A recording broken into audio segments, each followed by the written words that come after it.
Halo guys, welcome back to the project.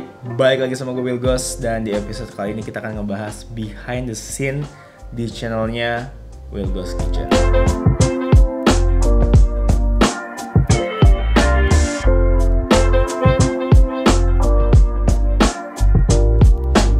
So, as you know juga bahwa gue adalah seorang chef juga / content creator. Even gue sebelum bikin Raw Project dan ada tim, gue nge-shoot semuanya by myself, edit by myself. Dan hari ini gue akan kasih kalian tips cara untuk bikin cooking video kalian sendiri. Nah, yang pertama kita akan ngebahas dulu yang namanya referensi. Mungkin kalian juga udah tonton 5 cara menjadi YouTuber, itu ada salah satunya adalah mencari referensi. Kalau belum, kalian bisa nonton di sebelah sini. Nonton itu dulu kali ya. Abis itu baru kalian nonton yang ini. Nah, kenapa gue bilang referensi? Karena gue bisa bilang bahwa referensi itu penting untuk nge-shape up ide lu. Karena ide lu itu pasti banyak yang kurang. Dengan lo mencari referensi, ide awal lu itu akan lebih terbumbui oleh referensi-referensi dari beberapa orang yang mungkin menjadi panutan lo. Nah, dari referensi tersebut akan menghasilkan satu idea atau satu konsep yang lebih elu banget, yang menjadi video itu menjadi video elu gitu. Jadi pertama cari referensinya dulu, entah itu cara nge-shootnya atau resepnya. Karena di setiap resep yang kalian cari, kalian akan menemukan apa yang kurang dari resep tersebut yang bisa kalian perbaiki. Atau cara apa dari video tersebut yang terlalu ribet sehingga bisa kalian bikin lebih singkat dan lebih baik. At least itu yang gue lakukan.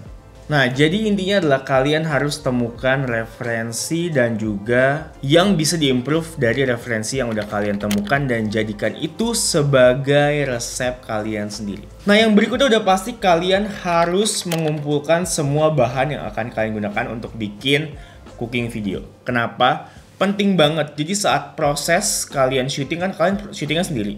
Kalau misalkan sampai ada bahan yang kurang ternyata, nah itu akan membuat the whole kerjaan kalian jadi sia-sia karena kalian harus beli bahan yang kurang.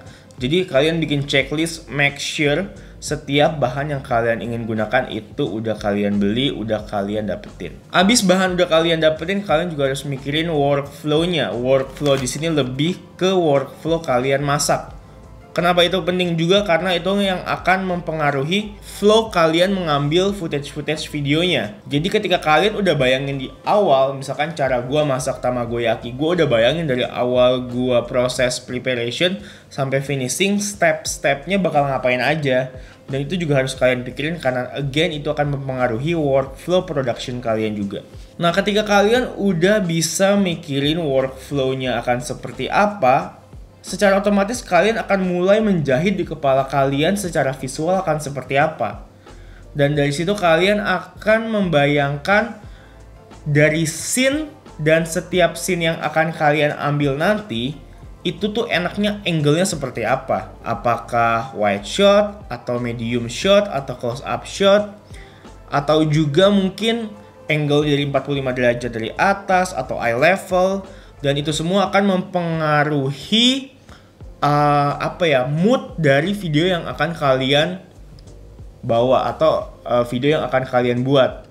Jadi penting banget di awal untuk tahu kasarannya kurang lebih angle-angle seperti apa yang akan kalian ambil di objek yang kalian akan shoot nanti. Dan di step atau proses masak yang seperti apa yang mau kalian ambil. Tapi bukan berarti kalian nggak bisa improvisasi. Biasanya kalaupun gue udah ngeset kayak di bayangan gue, nanti scene-nya akan seperti ini, nanti pas mulai gue aduk, gue akan ngambil agak close up, mungkin dari agak 45 derajat, biar orang bisa ngeliat. Tapi bukan berarti kalian berpatokan hanya seperti itu. Biasanya during production bakal ada banyak improvisasi yang menurut gue emang harus dilakukan juga. Karena saat kalian ngelakuin proses masak akan banyak momen-momen dimana kalian bisa mengeksplor angle dan juga jenis-jenis shot yang kalian ingin ambil. Nah, setelah kalian udah nemuin referensi kalian dan juga kalian udah siapin workflow kalian, kalian harus setting equipment atau gear kalian. Sebagai pemula biasanya udah pasti kalian at least bisa menggunakan smartphone kalian Dan kita juga udah ngebahas bahwa smartphone sekarang udah sangat powerful dan bisa untuk membuat video untuk konten. Kalau misalkan kalian menggunakan smartphone, otomatis untuk nge-setup itu nggak terlalu ribet. Biasa hanya menggunakan tripod juga udah bisa. Lighting, manfaatkan aja natural lighting udah good enough. Tapi kalau kalian ingin yang lebih next level, yang lebih profesional, udah pasti kalian akan butuh kamera yang lebih baik, mirrorless, DSLR, terserah.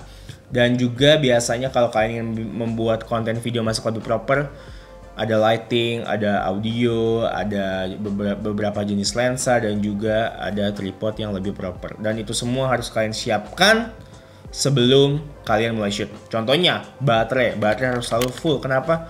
Karena kalau misalkan lagi produksi terus tiba-tiba baterai kalian tinggal dikit dan kalian gak punya cadangan, dan itu repot banget. Kalian mesti nunggu ngecas berjam-jam, itu udah ngebuat kalian mentally drop, physically drop, karena kalian udah kayak semangat bikin konten, and then baterai tinggal dikit, kalian mesti ngecas lagi, itu bikin down banget. So make sure semuanya equipment udah siap sebelum kalian take. Menurut gue so far yang paling krusial adalah bagian lu mesti paham workflow dari proses masaknya, karena itu yang akan membuat produksi lu juga lancar.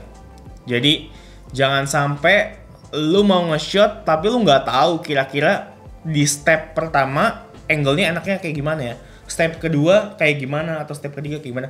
Mungkin di awal-awal akan seperti itu gitu loh, akan sedikit bingung, akan sedikit kaku, tapi at least kalian udah punya guidance untuk memproduksi video masa kalian. Setelah kalian udah nge-shot semuanya, dan gue yakin mungkin awal-awal banyak yang kurang ini kurang itu, it's okay, nggak apa-apa banget, itu wajar, karena kedepannya masih ada yang harus diimprove. Dan bahkan di level gue juga, gue selalu mencari apa yang bisa gue improve di video gue. Dan setelah kalian sudah nge-shot the whole cooking process, kalian langsung backup cepet-cepet ke dalam laptop atau HP kalian, ya kan, buat kalian edit. Kenapa harus cepet-cepet di backup?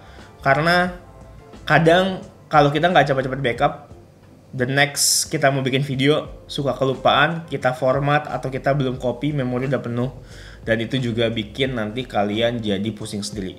So, lebih cepat, lebih baik ketika kalian sudah selesai nge-shooting, sudah selesai nge-shot semuanya, kalian langsung backup memori kalian, semua footage-nya kalian organize dengan rapi, habis itu baru kalian mulai edit. Alright guys, kalau kalian suka konten seperti ini, jangan lupa juga buat like this video dan komen di bawah kalau kalian punya requestan untuk konten-konten berikutnya. Gue Will Ghost dari Real Project, I'll see you guys on whatever next video. Peace!